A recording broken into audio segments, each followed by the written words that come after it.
mga idolo. Ako nga pala si John Cardvin E. Odang, ang estrangherong hindi tugma, ang mutya ng GP3MA. Ipapakita ko sa inyo kung ano ang pamumuhay ko sa araw-araw. Halika na't makinig sa aking kwento. Yeah, alright? Yeah, ang una ko nga palang gagawin ay pumasok sa bahay. Yeah, ayan oh, lava walk. Yeah. Yeah. At syempre, pagkatapos, agad-agad tayo magpo-push up. Yeah.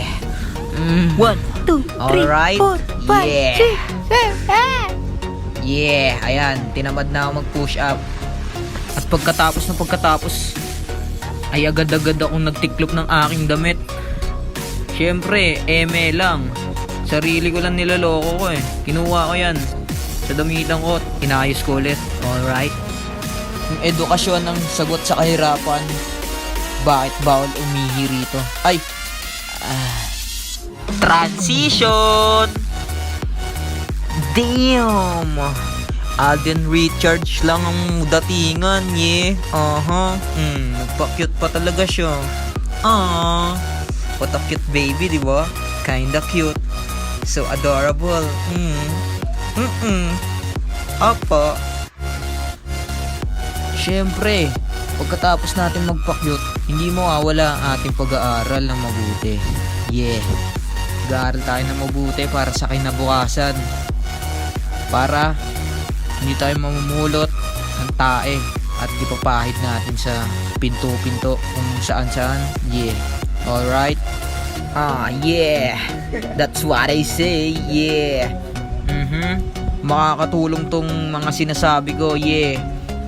Malay nyo, maisip nyo pag nasa loob na kayo ng selda, sa kulungan. Yeah. Syempre, after ng pag-aaral ng mabuti, hindi mawawala ang laklakan. Kaya ako naglalaklak kasi may na-unlock akong bagong skills. Ipapakita ko sa video Wait. Ayan mga manggi ko. Ayan ang pinagmamalaki kong skills. Diba? Talented. Yeah, ang galing tumakbo. Ay, sumayaw. Yeah. Pero unang-una sa lahat, huwag nyo pong gagayahin yan. Kasi wala pa kayo sa wastong edad. Ako, ano na ako 18 years old.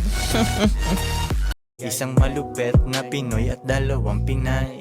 Pera, money, kwarta sa utak, puso't bulsa. Kung walang tutulong sa'kin, kukuhain mag-isa. Kung ayaw mong sumunod, di dun ka sa iba. Bitch, ano ba ang akala mo? Hahabulin kita.